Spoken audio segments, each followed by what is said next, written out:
Those chickens are flying 200 feet plus up a hill. They're averaging over 30 miles per hour. Chickens can do things we don't usually attribute them being capable of doing. At least some chickens can do.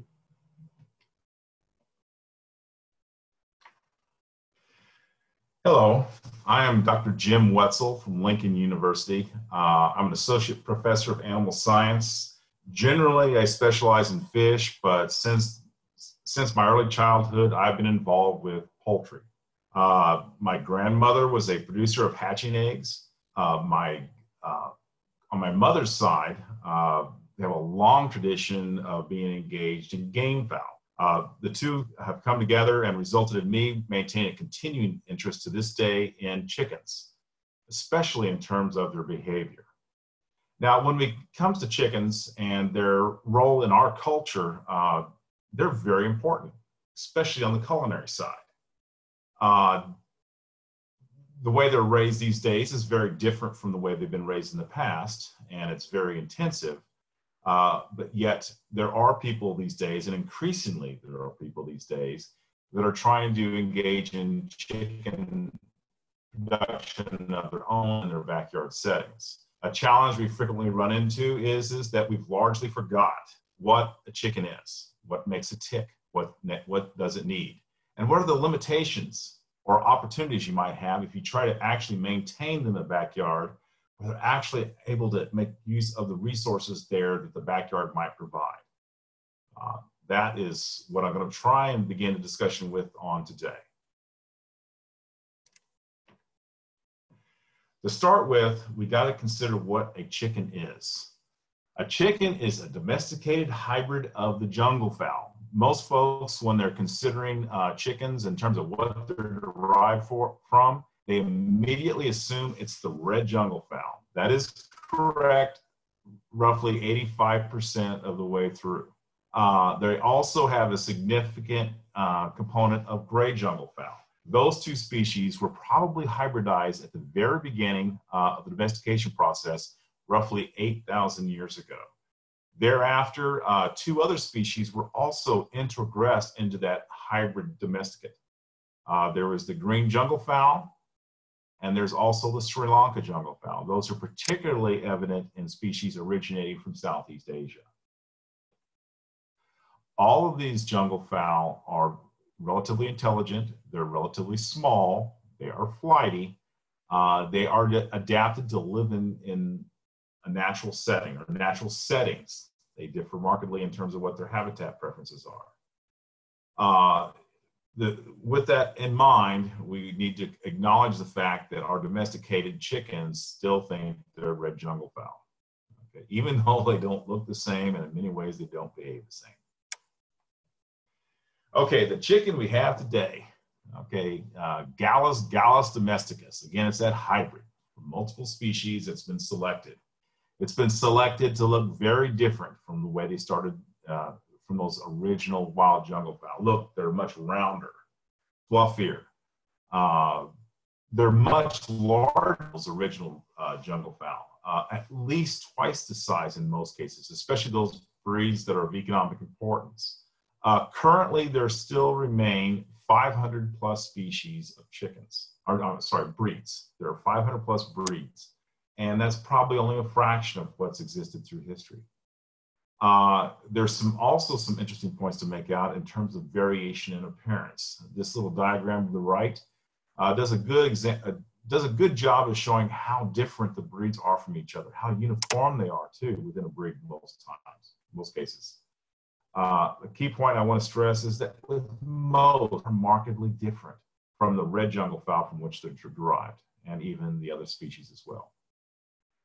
There is a common feature with these guys, and that is they're easy to tame. They're tolerant of handling. They're tolerant of the conditions that you might have that involve diseases or stresses involved with people being around. That's very important to how a chicken operates. And sometimes it does not always work to their benefit in a backyard setting. Okay, why do we value chickens? Let's break this down. For food, first of all, most of us eat chickens on a regular basis, especially here in well, basically almost everywhere these days. Meat Chicken figures highly in terms of what most people eat.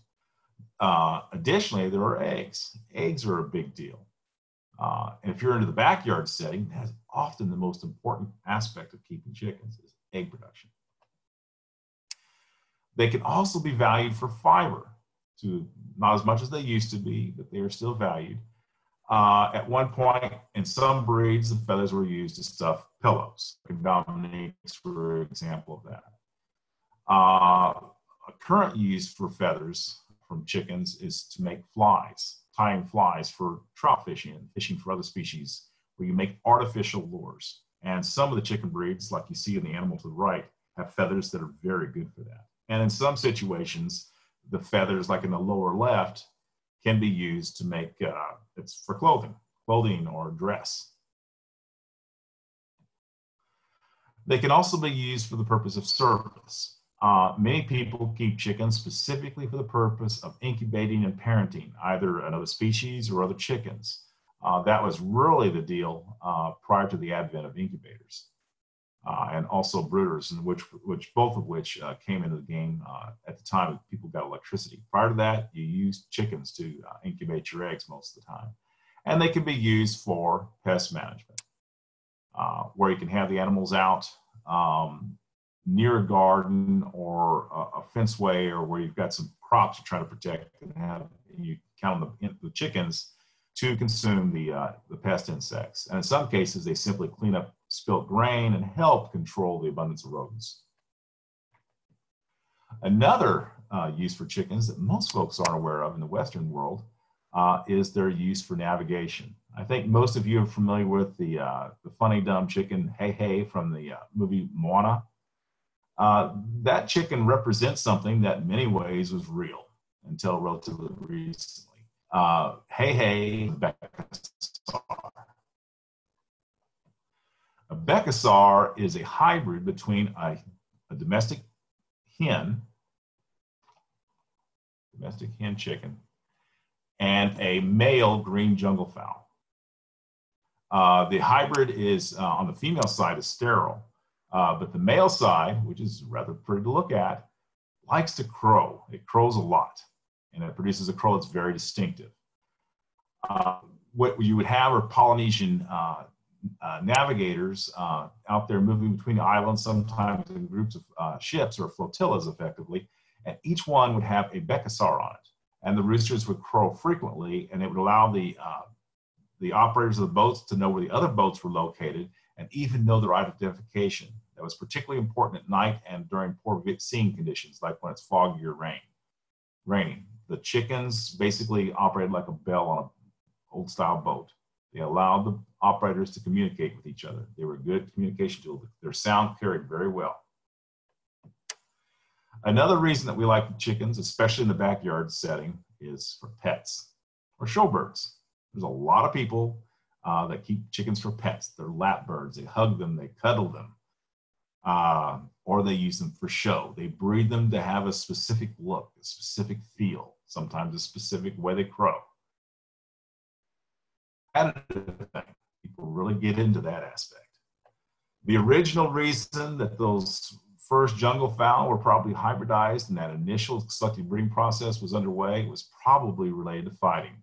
8,000 years ago, people living out in the woods or in the areas where the jungle fowl were occurring were seeing that the chickens, especially the males, like to fight.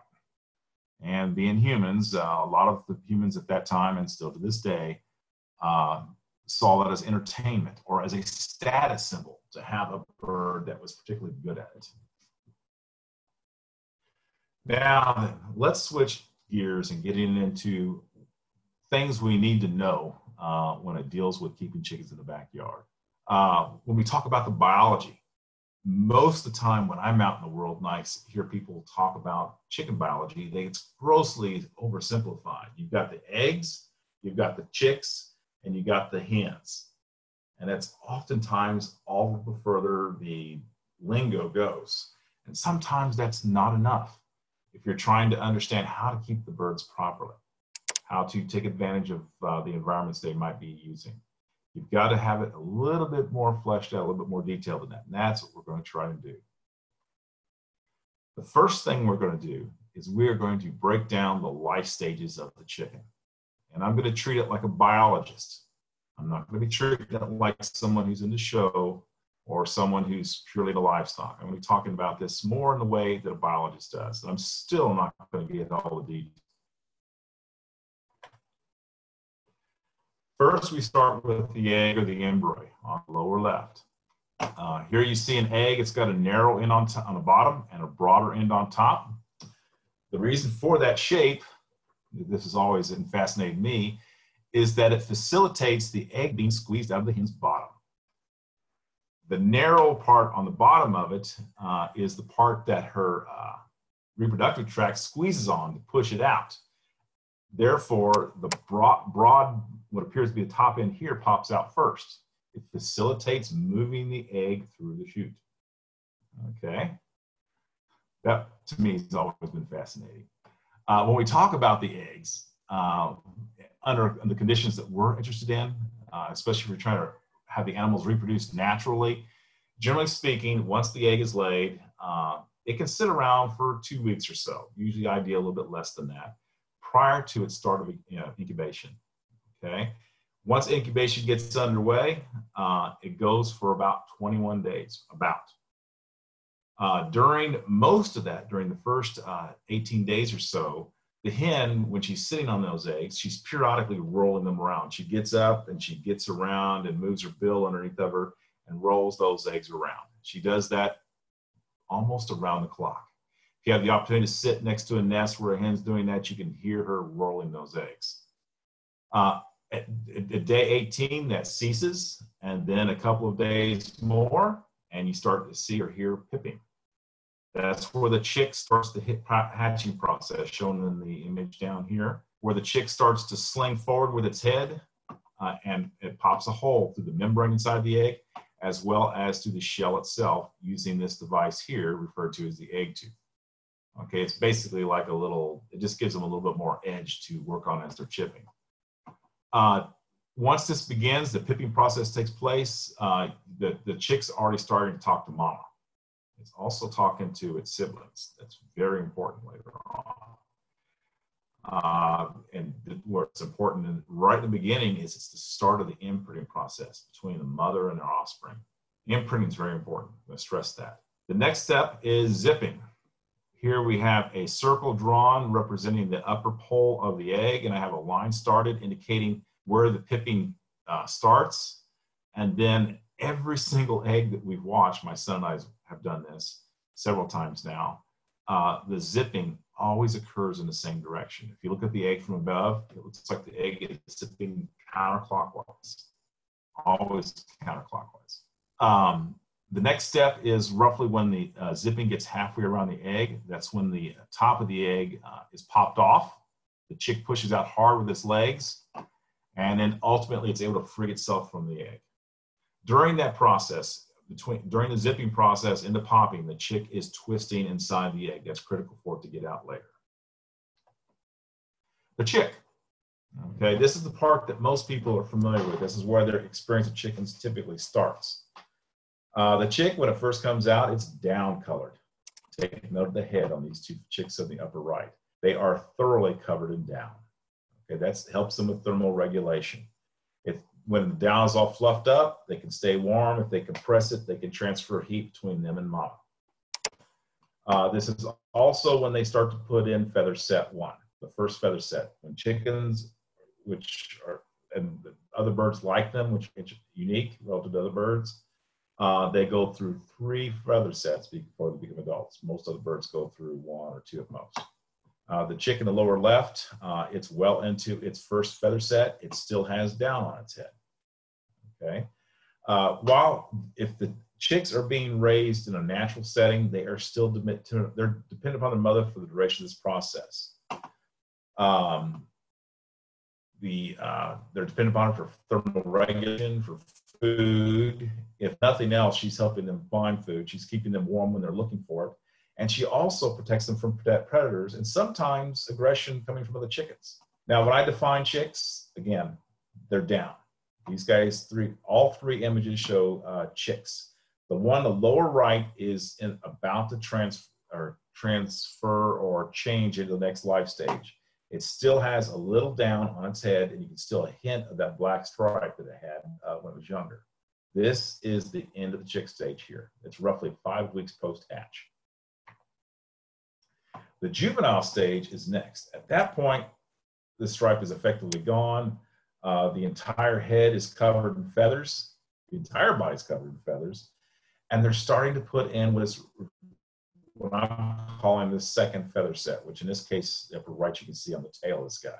This is the first feather set that's not been dropped yet, and this is the second set starting to come in, okay? This, again, is the stage. It's a juvenile stage. You can generally discern their sex just by behavior, but in most chickens, you can also tell by the feathers in terms of color what gender they are. At this point, the hen is largely, if not completely, weaned them in most cases. That means she no longer broods them. She often does not protect their interest. They generally move around independently on their own. When I see juvenile chickens that are towards the end of the juvenile stage, what I look for to assess whether they're juveniles or not is if I see feathers here, the secondary feathers, particularly here on the circle of this bird here, that still have bars on them. Okay, that indicates that those are still feathers from the first feather set. If they still retain those, then I still classify those as juveniles. Generally speaking, juveniles are still all about growing. The subadult. Now here's where all the juvenile feathers have been lost, and now they're well into their second feather set. Generally speaking, they look like adults. They're going to have a coloration that's similar to the parents or grown when they'll have as adults, but they're not as pretty. Also not grown yet. They're usually at this point, they're 3/4 maybe of adult size at best. The adult feathers, especially on this male, you can see them coming in, are also starting to erupt, especially on the tail end of the subadult development. Now, when these animals are subadults, the males at that point, I am calling them cockerels, and the females, you call them pullets. Okay, both of these are not sexually competent. The males may try to mate, but generally speaking, they are not able to sire offspring. They definitely do not have the behavior that goes with it that would help them raise offspring. Now the adult. Now these individuals are actually the same bird you saw in the previous image. The hen on the right, she is much heavier in her weight now, more rounded profile, darker feathers on the tail. All of her feathers are in. These are all the feathers are in. The male is also is much heavier. His feathers are completely in. His sickle feathers are very well developed. His hackle feathers, this is what sets him apart, are very well developed. A lot of color, which this image does not show the best of, and the saddle, lots of pretty feathers here. The birds are also, it's not depicted well here, but their comb and their wattles are able to change color now and indicate that they're high in rank, especially on the males. They can flush that to indicate aggression or excitement, or they can make it become light in color, indicating they're trying to be submissive. All kinds of things become much more prevalent in adults now. Now let's talk about social structure of the chickens, the natural social structure. The default social structure of the animals, especially when they're breeding, is the harem. The harem is made up of the harem master, that's the dominant male or cock. At that point, he's a year old, and he will do all the behaviors needed to take care of a family unit, and brooding age females. Usually within a group of a harem, the number of hens is typically 1 to 3. It's not 7 or 10. It's a smaller number than that. That's because the hens kind of disperse themselves a little bit there. It's not good for them to all have to share the same cock if they have the option. Then there's also the offspring. That includes the embryos, the chick, the eggs, the chicks, the juvenile, all part of what the harem is made of. And the subadults are generally still as part of the harem, at least at first, until they get ejected. And then there's also, more likely than not, and I see this frequently, and it's definitely known for the jungle fowls, red jungle fowl in particular, is that you have satellite males. You have a subordinate male, usually he's also an adult, that hangs around the periphery of the harem. He's in communication with it, and he is ready to sneak in and mate a hen if he can. He is also one that will take over the role almost immediately if the original harem master disappears for some reason, which in nature that does happen. The chickens, if they're operating under these conditions, are also prone to want to establish actual territories, especially if the sex ratio is even and the habitat is diverse and suitable for that. And in addition to territories, now territories, when we define that, that's when the birds actually own a piece of real estate and they chase everyone else out as best they can. Home ranges where you can have groups that overlap in terms of where they move around. Okay, there's a lot of chickens that will employ that range, and they may even be intermixed with animals that have territories. The satellites are often would be the ones employing home ranges, as well as juveniles when they are booted out. When we talk about flocks, that's when you have groups that, in my mind, are not associated with reproduction. They are simply either trying to grow and survive and prepared for the next breeding season. Flocks are seasonal generally. I don't start seeing those until the middle of summer, and they usually persist until roughly the winter solstice or shortly thereafter. That's when you start switching back over to the harem system. The harem system I see once the daylight starts getting longer, and it continues through roughly the middle of summer. Okay, thereafter, flocks become predominant. The same group of birds can do both. Another thing to consider is that birds, the chickens, they're smart. They're smarter than we give them credit for, and they communicate a lot. They say a lot. And most of us just think they're clucking or they're cheeping or they're crowing. In reality, there's a lot more to what's going on with the birds. If you watch them, you can see the postures, how they arrange their feathers that indicate whether they're aggressive or submissive, or if they see a threat. I'm going to show you examples of that on how they respond to a threat. That's very indicative of the situation they're in. They've got movements, specific movements that can indicate what's going on. They can, as I indicated before, the comb and the wattles can change color. That is used frequently in how they communicate.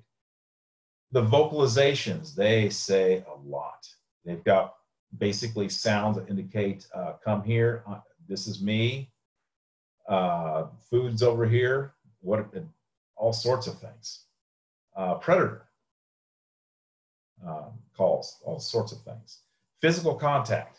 The birds can use the beak like an aggression, or for preening, alloprene, they can preen each other. They can use their feet. So usually that's when they're using feet against each other, it's not nice, it's being aggression. And then body, they can touch each other, or they can pop each other with their wings. In that case, that's an example of aggression, or bump each other, another example of aggression. Or jump on somebody else's back, that's rude. Now, when it comes to all these methods of communication, they're saying things. It's more than just making these communication efforts. It has meaning if you sit there and watch it. The sounds of contact calls in particular. They make contact calls that indicate that I am here. They know each other's voices. Remember the imprinting process I mentioned before. It is I am who, or who I am. That way they know that who they're hearing is somebody that they do know or not. They also, their voices can indicate who is higher ranking or who is lower ranking. And it can indicate if you're trying to submit or trying to avoid a conflict. I give up. I'm going to say it again. They have things they say about predators. Numerous calls. They've got multiple calls for hawks. When they talk about hawks, they indicate how far away it is and it's heading, or if it's coming, incoming or otherwise, and if they perceive it to be a threat. If the hawk does not appear to see them, the sounds they make are very subdued and used to be only heard between the chickens. If the chickens think the hawk sees them, then they make the sound loud enough so the hawk can hear them as well. so that they can let the hawk know that they are aware of the hawk. It's part of the talking back.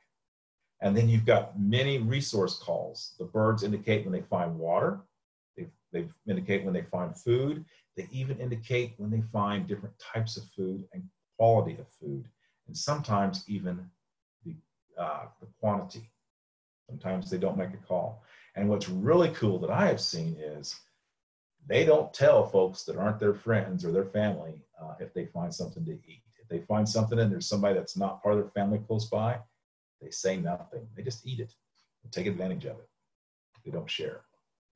Another stress I'm going to stress is the process of imprinting. It's often overlooked in keeping chickens in any kind of setting, definitely in a production setting, but also in a backyard setting. We're not always on top of this. Imprinting, most of the time, most of the people, when they do recognize it, involve the chicks on the hen. The chicks know their mother. They know her by her voice. It's nothing else. My chicks go only to the voice. And the mother knows her chicks based upon their voice.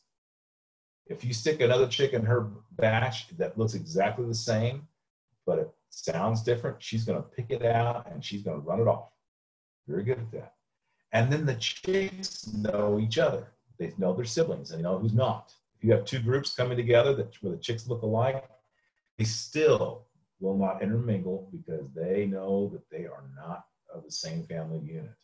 And here's what gets really cool. The father knows his chicks as well.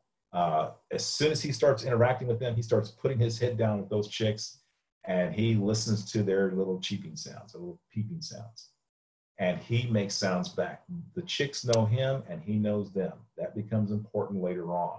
If a chick comes into his social group that's not his, more likely than not, he will run it off, especially if he has his own set of harem. When you have hens on the nest, they need to know where the nest is. They can't just randomly lay eggs anywhere. What they have to do is they have to keep going to the same place. They imprint on the location. Another form of imprinting that I can see and I manipulate is they learn where they're at. They don't just go walking off into the wild blue. They develop a home range that they know. They also imprint on a roost site. They consistently go to that same roost site. That's important to them. They don't just change the roost site every night. And that can be manipulated to keep them safe or out of trouble. Okay, now let's talk a little bit about reproduction. Get down into the nuts and bolts a little bit in terms of what you see in a backyard setting, in terms of how it's done. When we're keeping back chickens in a backyard setting, especially if you're concerned about reproduction, you got to know what you're looking at, or at least know enough not to interfere appropriately to ensure or increase the odds you get successful reproduction. Because you want to get to this point here where you've got a hen with chicks.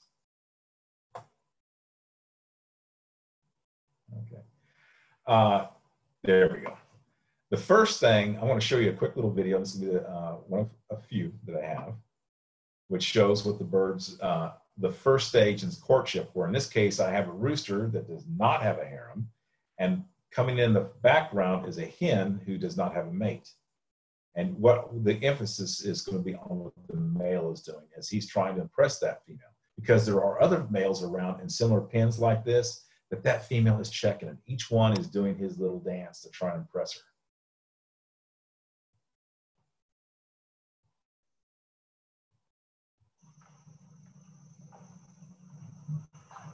Okay, ideally, if he had his way, he'd already be there with her and doing a little dance around her. But here we're trying to emphasize the sound. He's crowing. The crowing is as important for other roosters as it is for the hen. Tell the other roosters that he's around, he's in good shape. Now, what you cannot hear in the video. Object of his attention is a hen on the far side of the daylilies, and she is approaching. This is a hen that's not had access to a rooster for probably the last 2 months. And she is well outside her normal territory, looking for a chance to be exposed to a rooster. The hens that currently occupy this area have not seen her. Okay. what you can see there is the rooster is doing some of his initial stages of trying to court the hen. He is trying to show off his colors. He is producing sounds that we can't hear very well.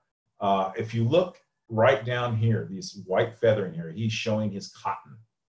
A good healthy rooster is going to have a lot of cotton. He's going to be able to hold it up and be able to sustain that. He's going to move around rapidly. If we can see it more clearly, he's probably going to have much more red in his comb.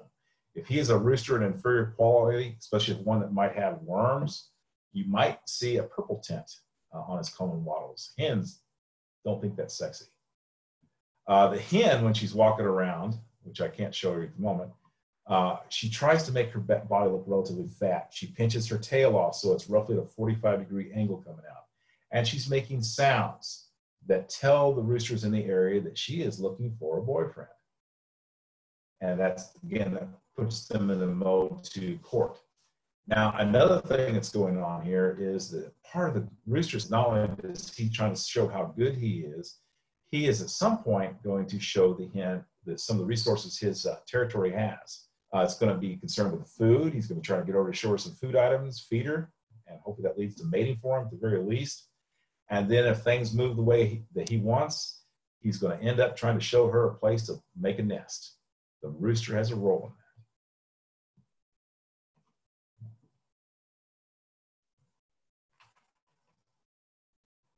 that. Okay. Here's a video where I had actual mating and I couldn't get the words. So.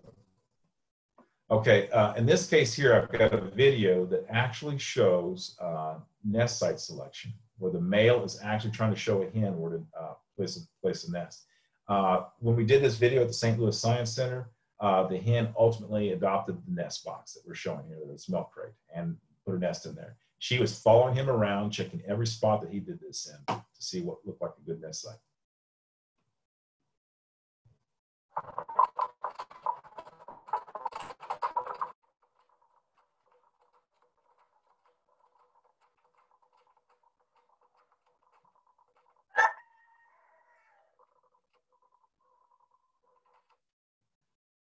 Okay, in that case, he was doing exactly the same thing that a hen would do to prep a nest site in terms of moving his legs around. He was scratching out a nest bowl. It's the same thing the hen will do once she starts prepping a nest to put eggs into. Once the nest site is selected and it's prepped, the location is generally it's hidden usually.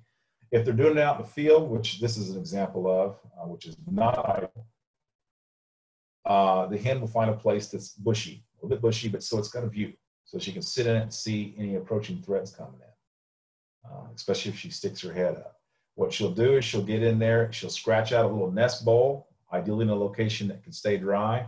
And sometimes she'll take vegetation from around it and put it around to make it so that you have basically a little nest bowl that's got, it looks like a little robin's nest in terms of the fibrous material. And then she starts to lay eggs.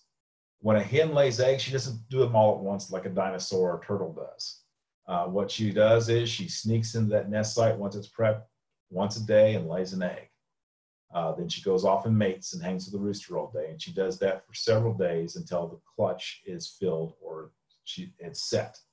At that point, she begins the incubation process. When the hen is going in and out and when she's on that nest, she's got to use extreme discretion.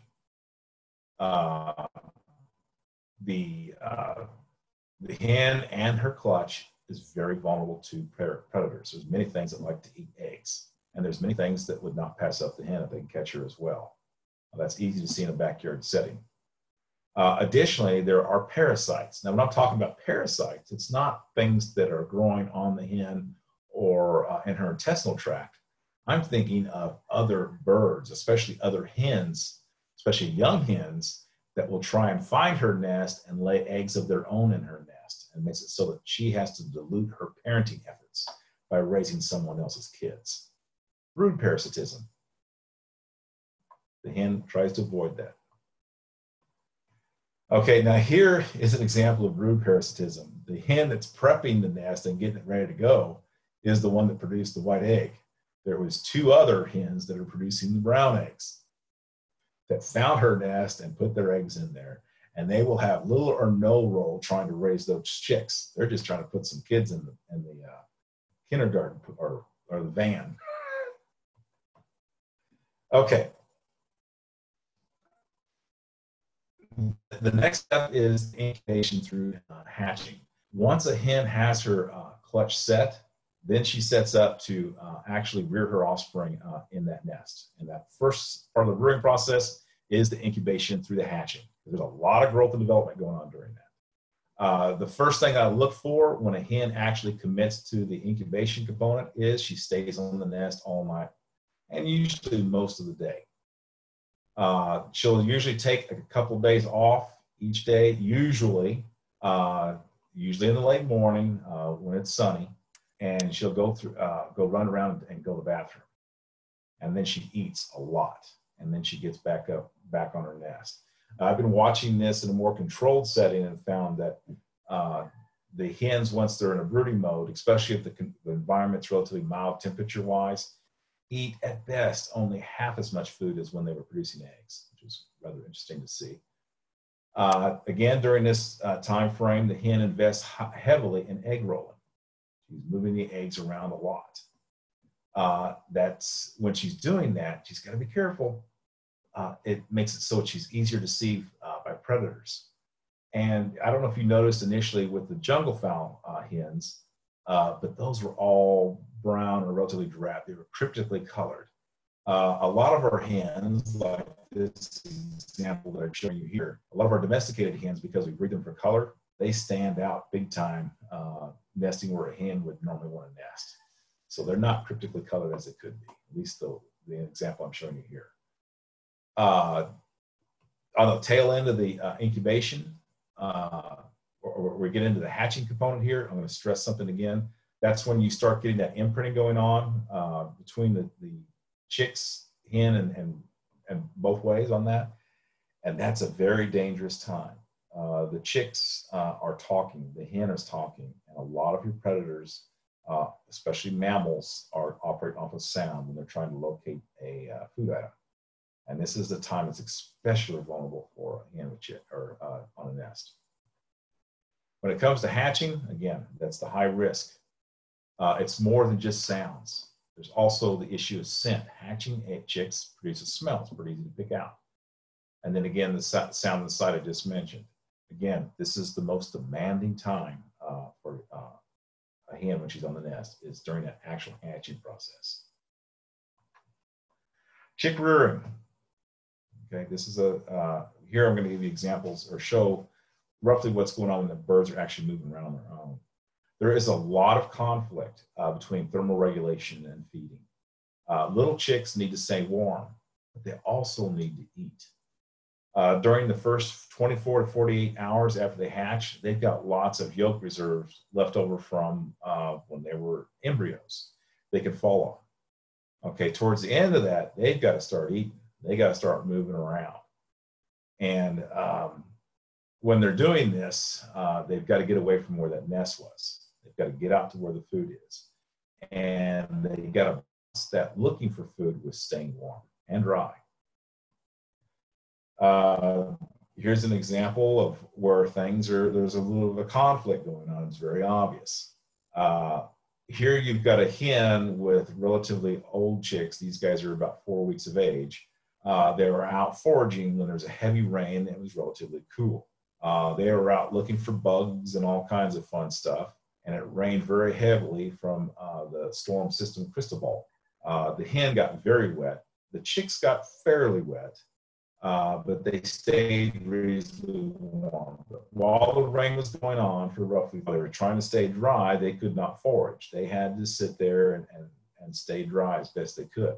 Because if they got too wet, they would get hypothermia and that could lead to death. Once the weather broke, then they started to feed. Now here we cheated. I put food out there for them where they could get to it.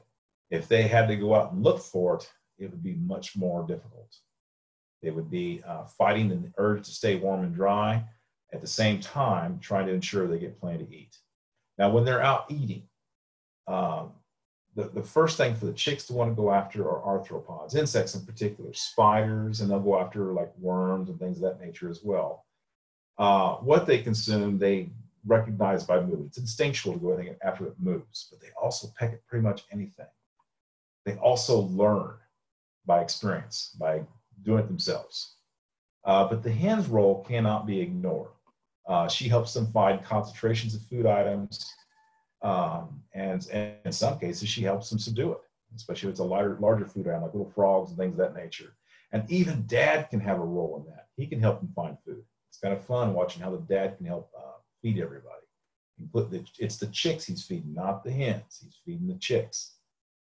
Another thing that's been pretty cool when the hen's out there teaching her kids is she comes across something that's nasty, not good to eat, like a tiger moth or a lot of insects that have red on them, especially those that come off of milkweed plants and the like. She'll make a very distinctive trilling sound. The chicks will respect that and back off and often make the trilling sound themselves. And from that point on, nobody shows interest in eating items like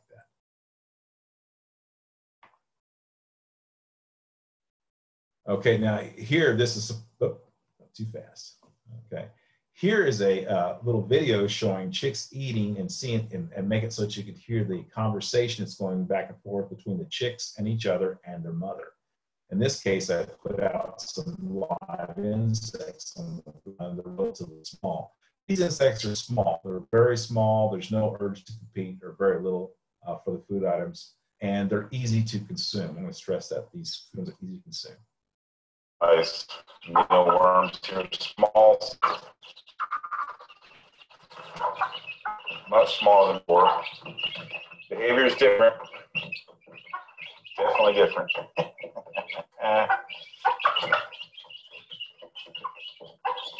Much more, they're almost acting as if the part of the food items are like pellets or pieces of feed.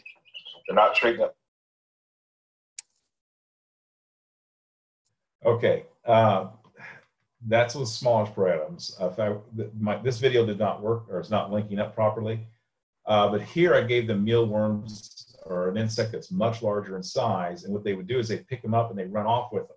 At first glance, it would appear that they're just trying not to share. But in reality, when they're doing that, when they're doing those little chases and what appears to be fighting with the food items, it's actually helping them process those larger food items so they can swallow them. And here, the next slide, it actually demonstrates more clearly what I mean by that. Here, I've got a very large prey item in the form of a male Chinese praying mantis. I threw that down amongst a group of chicks, and not only do they assail it, but they actually work together to dismember it in the end. I'm only going to show you a portion of it. They have to dismember it before they can consume it. And one chick has a very difficult time killing and dismembering a healthy praying mantis.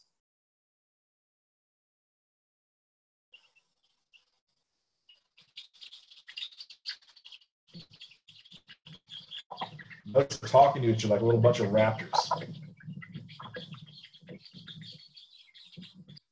Okay, now they're going to run back and forth with it and start tearing it apart. They have to kill it first. It looks like chase, but in the end, these little switches back and forth and pullings help them dismember the prey item. Okay, the next thing I want to address here very quickly is what do the chickens really eat if they have a choice? Most of us, when we keep chickens, we're throwing feed out there, okay? That keeps them tight, it keeps them round, it keeps them fat. But if the chickens had to do it on their own, which they can, at least most of them can, they would start to have a diet that's very different. And oftentimes, in my case, healthier than what I can provide. Most of what they consume, especially once they get a little size to them, is vegetative greens. They eat lots of green stuff. And they don't just eat any piece of green material. They eat the stuff that's darker, got color to it. It's usually freshly, it's new growing, rapidly growing. It's easier to digest. It's got more protein in it, more vitamins. They're cherry picking. And some plants they flat out don't like. A lot of the plants, grasses and the like, and fescue, they're not that keen on. Legumes, they are all over that. If they have a choice and they're not limiting invertebrates, they will eat more of than anything else, and they will invest a lot of effort into it, as you can see in those prior videos. Invertebrates, especially for the young chicks, are extremely important. They will also target fruits if they can find them. Now, generally speaking, in the environment, fruits are hard to come by, especially on the ground, because everybody likes to eat that. And some problems I've run into is they come across fermented fruits like persimmons that have fallen.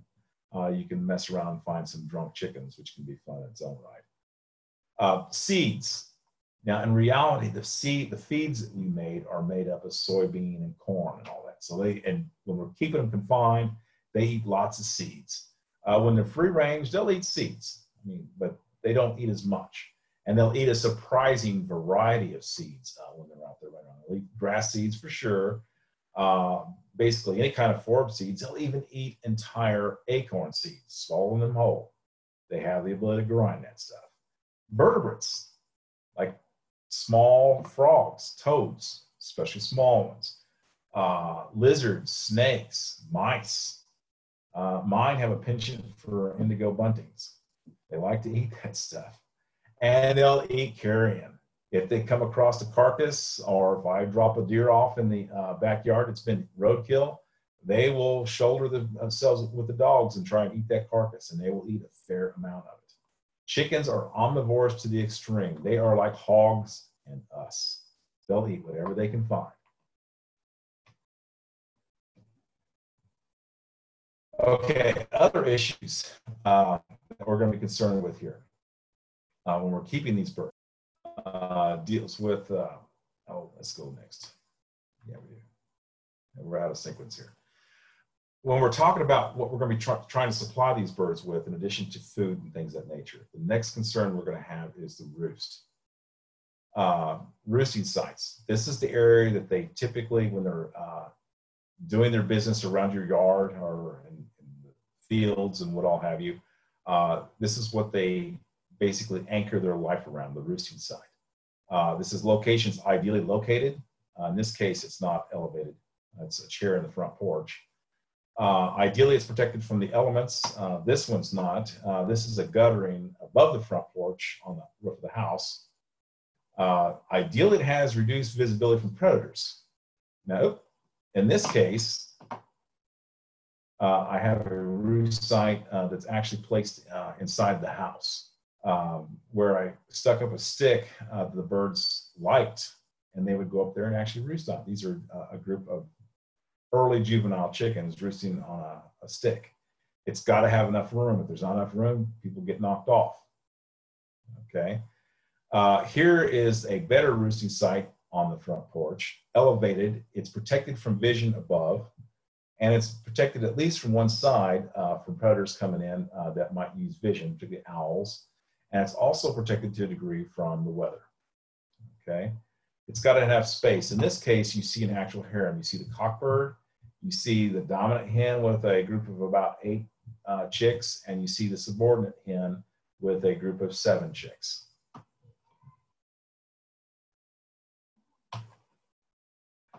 Another thing that we're trying to supply here is forage. Here is a series of pictures that show good examples of what quality forage has. It has a variety of plant types, many species of plants. It also has many heights in terms of plants. In this case, in the upper right, you see tall plants in close proximity to very short. They spend most of their time feeding in the short stuff, but a lot of their food's coming from the tall stuff. They like to be around places like this. It's good cover. Okay. When you see birds moving around in a place like this, they usually stay within 20 or 30 feet of these edges, like you see right here. They will go into areas like this in the understory of a thicket and feed. Okay. Here it's relatively open. The food abundance is extremely high, not only with the plants, but also with insects and things of that nature. They like variation in the habitat. It needs to be diverse. Here are some examples of not good. Many people keep their chickens and the like where the area is totally denuded of plants. It's done a lot, especially with people using runs. If the chickens aren't getting out far enough, they can cause a similar situation to this. A lot of people keep chickens. They don't have to have as many to do this. That's what you see here. But you can have enough to denude an area. And this can happen in your backyard setting as well. And even though you may have a plant community present of some sort, most of it that they can eat it's eaten. and there's very little in the way of insects as well. The birds are just going out and enjoying themselves away from confinement in that case. Here's what most people are doing with the backyard setting. They've got the real pretty backyards, well, very uniform grass. They might have some trees, but that's not real cover. It doesn't provide cover from anything, the trees, which we'll talk about later. And the grass, that monoculture of the very same species that provide the least nutritional value to the chickens. They don't like eating grass, especially all the same kind. And habitats like this generally don't support much in the way of insects. Here's one that's marginally better based upon fescue. The problem with this type of a setup is the grass is too tall, the diversity is very low, and the insect assemblage you associate with this is relatively low. Diversity. And here's something else you'll see from time to time. You'll see people keeping chickens in what is effectively a woodlot. A woodlot where there's very little in the way of understory. This provides very little in the way of food. It provides very little in the way of protection. There's no way to get away from a block view of a ground predator. Raptors can come and eat you all day long. Another thing that I look for when I'm keeping chickens outside is the issue of cover. It needs to have ideally a canopy to block predators from above, but it also blocks sunlight. Chickens can get hot. They can get hot enough that it makes them not want to eat. Having a canopy overhead helps that a lot. It gives them shade. Stems, here in the lower right, at the very least, you can see the stems in here. Stems can actually do a huge deal when it comes to blocking wind, especially during the wintertime. It helps reduce airflow. Those are good places to stay if you're trying to stay warm. It also reduces the ability of things like hawks to fly and just come in and get you. It makes it so they can't fly in as easily. Make it so the hawk's on the ground, you got a better chance of dealing with it, especially if he hasn't caught you yet. Another thing that they like to see with their cover patches is it needs to have an open area to the south or southeast, especially if it's cold. Have a view. And they also like to have sun coming in the early morning hours to either stay warm as they need to or dry off if they're trying to get dew off of their feathers. Next consideration is pests. In a backyard setting, this is one of the most frequent problems that I have to address, personally even, is the issue of pests, predators. And the ones I deal with the most, and they're not always after the chickens, they're often after the feed and other things, are your climbing omnivores. Here in the United States, the Virginia possum is going to be your biggest player on that. They are the most abundant in my case. They're always around, and they don't move much. They basically live around where my chickens are. Generally, they're focused more on feed and spilt feed, but they won't pass up eating eggs. And the larger possums will take on, and they can kill even an adult chicken. But that's usually not the case. If I can get my chickens to roost up, generally speaking, we're safe from the Virginia possum. The next guy is the raccoon. The raccoon is much smaller, more agile, a stronger climber, and when it comes to being a predator, it's more capable. Not only will it get after younger birds, it will go after adult birds, especially if they can't get away. And it's more apt to actually climb up on a higher roost to try and get birds, and then follow them if they get up down on the ground. Raccoons are really prone to mangling lots of birds at once. Both of these characters, when they're killing chickens, they give a very consistent pattern of showing they've been there. The raccoon, or the possum, likes to bite at the chicken from the backside and eat the entrails out a lot, but will eat everything if it gets a chance. And the raccoon will jump on the chicken and wrestle it. They're not real good at it. That's why it's so messy. And they'll bite it all over the head. And then when they finally kill it, you can see during the eating process, the chicken looks like it's been slobbered on all over the place and rolled around. The raccoon also often operates where there's more than one, which makes it, again, a lot of chicken killed and consumed at once. Here's another group of pest organisms when it comes to chickens, and these are the canids. For me, the most important one is the red fox. I have a red fox coming on my property every night, and that's with dogs.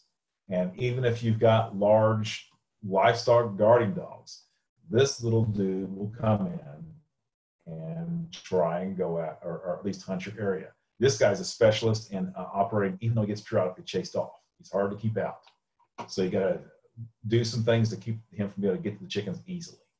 Here's another one. I don't see this one as often, but if you live in a more wooded area, the gray fox can be problematic. This guy here is pretty good at climbing trees and pulling chickens off the roost. Both of them can climb trees. Both of them can jump very well, but the gray fox is really good about climbing trees. Both of them, if they start working your chicken yard, are very consistent about when they come in. The next one that I deal with, but not as often, is the coyote. They'll periodically come out and catch your birds out in the open in particular. For me, they don't go into the heavy bush that much. That seems to be more of what the red fox does. The gray fox, the coyote catches you out in the open. The one that causes me the most difficulty, or has, and the one I see the most consistently causing folks problems, is the domestic dog. This little guy, who's now one of my best chicken guardians, killed 30 birds at once. He got busy. And that's nothing for domestic dogs to do that. Now just leave them laying there. Well, these, the wild canids, what they kill, they typically take away. The domestic dog typically kills and lets them lay, although some dogs will eat them. Felids, both of these guys I've dealt with, they're cats. The one that I've dealt with actually the most frequently has been the bobcat. And that gets my birds out when they're operating in the heavier, bushier stuff, and then actually catch them water patches, because that's where the bobcat likes to hang out. And they're big enough, they can take on the biggest chickens you got. I believe you take out turkey. Domestic cats, I've had some dealing with them. Most of the time, they're targeting immature chickens, juveniles, especially after they've been weaned by the hen. A lot of hens will readily go after a cat and repel it. But once the chicks are weaned and they're independent, if nobody's around to protect them, then cats can be a problem there. They can be. Most cats are not that way, but feral cats particularly can be a problem with this. The next group of predators that are concerned in a free-range backyard setting are mustelids. The one that I've dealt with the most is the least weasel. I very seldom see this little guy, and he's not there usually to get my chickens. He's after rodents. In my setting, his primary interest is in getting voles. And even though I might be able to keep most predators out that might dig themselves their own way in, the least weasel, he's going to come in following the trail or the burrowing system mouse to get in. He's hard to spot. I mean, he can get through, if it's the size of a quarter hole or it's a little bit bigger than that, at least weasel can get through there and he can take on your biggest chickens. And sometimes he'll kill more than once. Another guy that you get into, especially if you're near any type place where water flows through, is the American mink. These guys can kill multiple chickens at once, and they'll often pile them up when they do it. They're not a good character to deal with if you got some bottom land. They can come in and cause all sorts of trouble. Their relative, the striped skunk, is not as good at tackling larger prey items. But if you've got chickens that are confined and can't get up, the skunk will catch them. It's a mess, and it will kill them, and then we'll eat them. But it's not really good at hunting larger prey items like its relatives, the least weasel and American mink. Rodents. Now, rodents, for the most part, I usually associate them with going after feed. The mice and the rats are definitely of that sort. And the vole, they're usually going after the greens in the pasture area. The voles, again, their biggest offense for me is they make it so that other predators can actually get into where my chickens are confined, if they're confined or during times of not being free range. The mouse, focusing on that little guy, they can go after very young chickens, especially if they can get access to the young chicken's feet, because they will get right underneath the hen. They will eat the toes off the chicks. That can be a problem. During the daytime, though, the adult chickens will eat the mice. And that's kind of funny to see that operation play out. Norway rats, you got to watch them. Most of the time, they're not an issue, but if they're abundant and they're hurting for food, they will go after larger things. Sometimes chickens are half grown or better.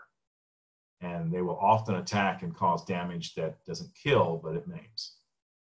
You want to keep the abundance of those two critters under control. The mouse, the house mouse and the Norway rat, you want to keep their abundance low because they can be problematic.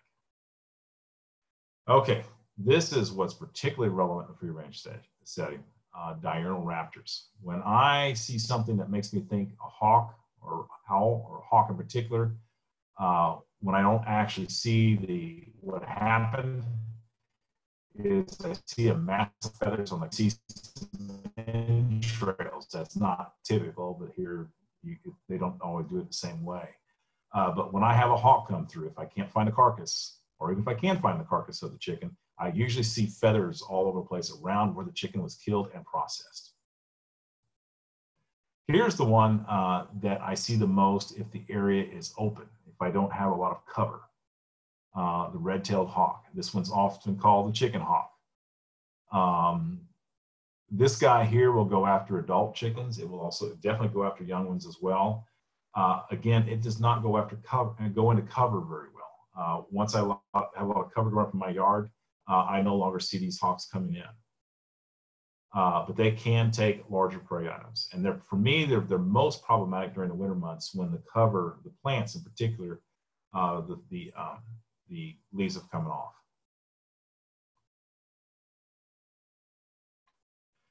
Here's an interesting example of a red-tailed hawk consuming a chicken. I'm not going to put you through that, but you can see where the feathers are basically all over the place, and there was quite a struggle prior to the chicken or the hawk actually starting to consume its prey item. Okay, here's another character that I deal with more frequently in my setting, even though I have lots of cover. The Cooper's hawk, which you see an adult in the upper right and an immature bird in the lower right. Both of those were caught in my chicken pens trying to catch chickens. And the lower right bird got into the wrong pen, and a hen with chicks got a hold of him, almost killed him if I didn't get there quick enough. These guys typically target immature chickens. For me, in my setting, adult chickens are relatively immune, especially if I have a rooster around. But what you can see in the lower left is a link to a video where you have a Cooper's hawk, a large Cooper's hawk posturing over what appears to be an American dominant hen, which is probably 3 times the weight of the hawk. So they can take larger things than immature chickens. But most of the time when I've seen these guys at play with adult chickens, there are no roosters present. My roosters run these guys off very quickly. Let's see here. Okay. Come on. There we go. Nocturnal raptors are actually, for me, a much bigger concern than diurnal raptors. And the most important one is the great horned owl. Now, here's where I'm going to have a neat little video. Oftentimes, I don't see the great horned owl, especially in the evening. It'll come in. The chickens will see it, but I won't know where it's at. But I know it's there based upon what you'll see in this video, because it's very consistent. Listen carefully.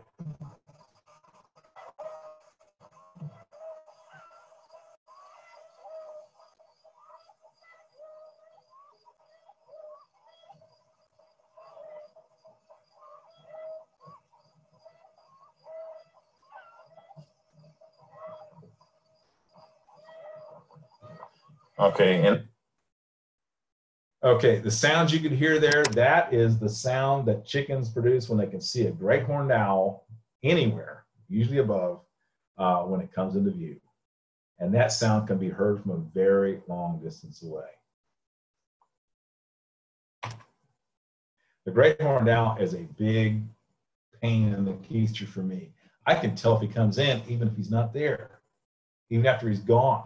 Take a look at this video of some chickens sleeping happily on a roost in a protected area in the barn. These guys free range during the daytime. At night, I lock them up for good reason.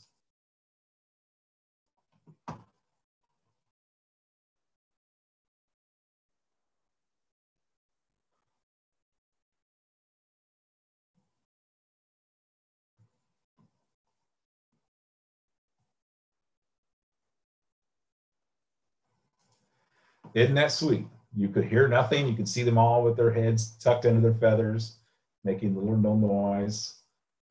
Nothing's going on. Now check this out when an owl comes in. Next slide. Come on. Come on. Okay, here's what the chickens do when they can see the owl. It's very close by. It's in the dark. They can barely make out. They know it's there. Look at how they're all fluffed up. See their tails, all stuck at that characteristic angle. A lot of times they'll also put their heads down if they can't see the owl. In this case, they can see it because the owl is right next to the camera.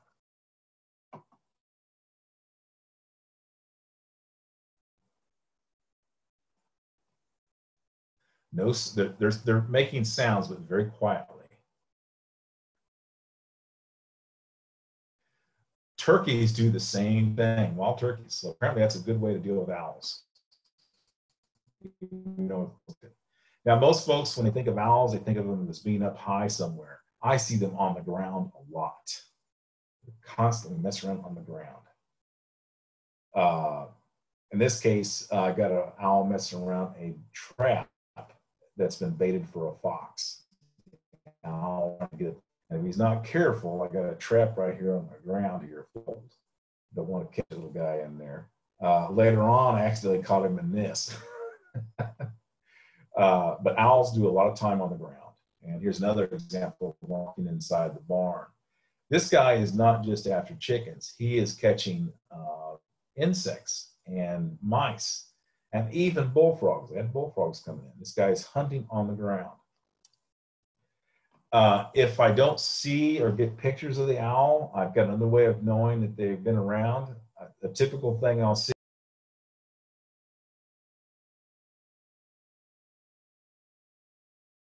necklace, and sometimes part of the breast is gone, but I don't see the explosion of feathers usually, and the feathers where the bird has been eaten is not all slobbered on.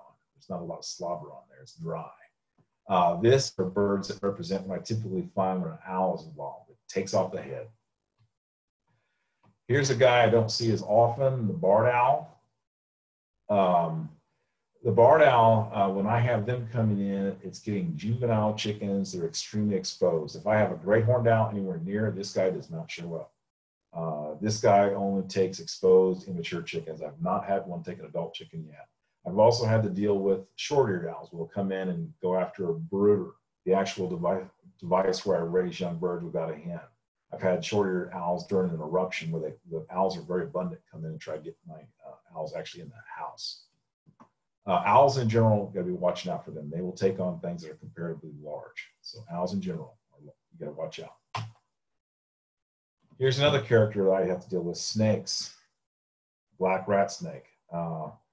They consume eggs and chicks, particularly at night. They do it a lot. I have all kinds of fun with these guys. I often leave eggs out in the nest, an entire clutch, with the intent of having the hen go broody. The snake will eat them just before the hen goes broody. And sometimes the snake will eat them even with the hen sitting on them, or it'll eat the chicks. That occurs mostly at night. During the daytime, the snakes typically get unpleasant welcome from the chickens. Come on.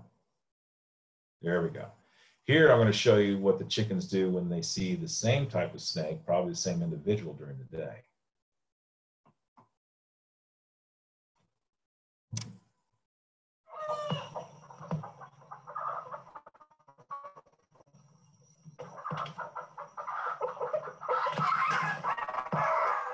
Trying to catch a chicken. So the hen's going to fight it. It's a big snake. It's a, I think it's, we're going to catch it here in a minute. Yep. See the hen's going after it. See her? See, it's going to try and catch a chicken. When it does, I want to catch the snake.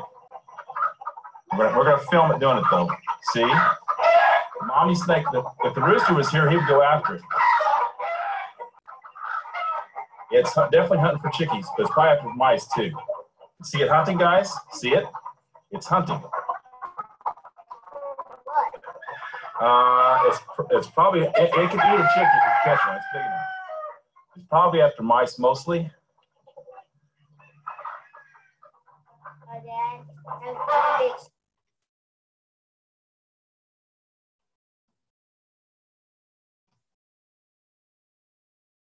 What I just showed you is a black rat snake that can also be aggressive at hunting. In this case, it was after mice, but it was checking out the chickens. The chickens, even the juvenile or the chicks, were mobbing the snake. Everybody was there harassing the snake. So they were making it so that the snake was not having an easy time hunting. And a smaller snake, they'll attack and damage, and a real small snake, they'll eat it. Another snake I don't deal with as much, but I have had to deal with this hombre, and that is the bull snake. This one is a reason I don't like having hens would nest out in the open in the fields in particular. This guy normally goes after larger rodents and rabbits, but if it finds a hen on the nest, it will take every chick she's got or an egg, and sometimes they will even eat juveniles. I keep the chickens roosting up or in a barn, and we're good on this guy. But it's the biggest snake we've got. Here's one that's been a pain, especially for my dogs, but this one can cause mysterious deaths with where the chickens will be out there free ranging, especially where it's brushy or a little thicket. And then the chick, you'll hear a brief sound of somebody being startled. You'll have a chicken walk in and start to stumble sometimes. It'll be dropping its wings, having troubles breathing, and then it will pass away within a couple of hours. Usually a little bit of blood coming from the mouth or the nose. The Osage copperhead for me is the biggest perpetrator of that. It's not trying to eat the chickens. The chickens got up on it. Sometimes the chickens are probably harassing them. And that's in part because the smaller snakes in particular, the chickens will often try to eat. But in general, as you saw before in the video, the snakes are vulnerable to being victims of being harassed by the chickens. In this case, the copperhead can fight back effectively. When it comes to all these issues, trying to protect these birds from the problems I've tried to point out here, it can be expensive in a free-range setting. The birds got lots of behaviors, but you got to figure out how to integrate those behaviors in with methods you use to protect the birds. The main conclusion I would have with that is the process is ultimately expensive, either in terms of what you throw at it money-wise or your time. For me, there's a lot of time that goes into this. And it takes a lot of experience. You gotta learn how to mess up and then recover. You gotta have backup plans. If you got fox coming in, what are you gonna do? You're just gonna keep letting the birds run loose, or you're gonna pin them up. Or are you gonna trap, or are you gonna shoot? What options do you have? You gotta be flexible. You can't say, well, I will not do or will not do that. You've got to be willing to change your methods according to what the problem you have. You need to always be monitoring. Check your chickens every day or every night, every morning. Early in the morning, that's how you can discern what the diurnal predator versus nocturnal predator. Know what's going on. I check them at night to see what's going on. You got to know the signs of a particular predator, whether it be how it damages things, how the birds, what kind of alarm calls they're giving, how a carcass looks, or is the carcass present or not. All this is basically ultimately going to be a form of pest management, trying to protect your birds. If you're going to keep chickens in a backyard setting, you're going to be constantly managing a lot of interactions, complex interactions. In the left, I use dogs. If I don't use my dogs properly, they can be a threat in their own right. If done properly, I can exclude most predators very well. It takes time. You've got the chickens and the dogs. You got to get them used to each other. You got to get things working the way it needs to work. You've got to have the human side of it and the birds. Everybody's got to get used to each other. You got to be able to communicate with everyone. The birds got to learn to trust you. If they don't, you can't keep them where they need to be at times, even in a free range setting. If everything's working the way it should, everybody should be able to rest easy at night and otherwise take advantage of what your free range habitat can be set up to provide.